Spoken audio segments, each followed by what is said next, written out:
1970 के दशक में जापान तेज़ी से तरक्की की ओर बढ़ रहा था, लेकिन जापान का ही कुछ हिस्सा एक डर के, एक खौफ के साए में जी रहा था।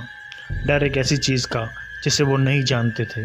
डर एक ऐसी खूबसूरत बला का जो दिखने में तो बहुत खूबसूरत थी, लेकिन उसकी हाथों से दी गई मौत बहुत ही खौफनाक थी। डर एक ऐसी आत्मा का जो जापान की गलियों में अपने सवालों के जवाब ढूंढ रही थी। डर उसका जिसका नाम सुनकर वहाँ का बच्चा बच्चा काँप उठता था, उचिसाकी ओना। जापान की सुनसान गलियों में अपने चेहरे पर सर्जिकल मास्क लगाए ज़्यादातर उचिसाकी ओना बच्चों का शिकार करती थी। उसका चेहरा ज़्यादातर सर्जिकल मास्क से ढका होता है। वह बच्चों के पास आकर उनसे पूछती है, क्या मैं खूबसूरत हूँ? वैसे तो ये सवाल बहुत ही सिंपल है, लेकिन ये सवाल इतना डरावना है कि इसका कोई जवाब नहीं है। अगर देखा जाए तो इस सवाल का कोई सही जवाब था ही नहीं, क्योंकि अगर कोई बोलता कि आप खूबसूरत हो तो वो अपना सर्जिकल मास्क उतार देती। अपना सर्जिकल मास्क उतार कर अपना चेहरा दिखाती, जो एक कान से लेकर दूसरे कान तक फटा हुआ होता था, जिसे देखकर कोई भी बच्चा डर जाए। अपना मास्क उतार कर वो बच्चों से दोबारा पूछती थी, क्या मैं अब भी खूबसूरत हूँ? अगर बच्चों का जवाब नहीं होता था तो वो उन्हें जान से मार देती थी, और अगर बच्चे फिर भी हाँ बोलते तो वो अपने जैसा है उनका भी चेहरा काट देती थी। अगर देखा जाए तो इसका कोई भी सही जवाब नहीं था। 1970 के दशक में जापान की गलियों में इस खौफनाक बला की दहशत थी। दहशत इतनी थी कि कोई भी माँ बाप अपने बच्चे को घर से बाहर निकलने नहीं देते थे, और लोगों ने अपने बच्चों को स्कूल भेजना भी बंद कर दिया था। और उचिसाकी ओना के द्वारा मारे गए लोगों की खबरों से वहाँ के न्यूज़पेपर हमेशा भरे रहते थे।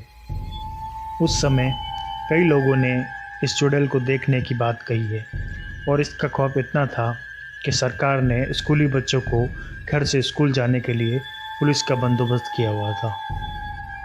लेकिन फिर भी उचिसाकी ओना ने कई लोगों को अपना शिकार बनाया। पर वो ऐसा क्यों करती थी? क्या था इसके पीछे राज? तो आओ जानते हैं। बात है आज से 1200 साल पहले की, जब जापान के एक गांव में बहुत ही खूबसूरत महिला रहा करती थी, जिसे अपनी खूबसूरती पर बहुत नाज था। वह अपने पति के साथ रहा करती थी, जो एक समुराई था। एक दिन राज्य में युद्ध छिड़ गया तो उसके पति को युद्ध में जाना पड़ा। लेकिन जब वह युद्ध से दोबारा लौटा तो उसने देखा कि उसकी पत्नी किसी और के साथ आपत्तिजनक हालत में है। यह देखकर उस समुराई को बहुत ही गुस्सा आया। गुस्से में समुराई ने तलवार से अपनी पत्नी पर वार कर दिया और उसे घायल कर दिया, उसका चेहरा काट दिया। अब तुम्हें कौन खूबसूरत कहेगा? ये बोलकर वो समुराई हमेशा के लिए घर छोड़ के चला गया। समुराई की तलवार से उस औरत के चेहरे पर बहुत ही भयानक घाव हो गया, जिसका चेहरा पूरी तरह से फट गया था। और उसने देखा कि जिस खूबसूरती पर उसे बहुत ही नाज था, वो चेहरा अब पूरी तरह से डरावना हो गया है। ये देखकर वो अपने आप पर काबू नहीं रख पाई, और उसने अपने घर में रखी कैंची से अपनी जान ले ली।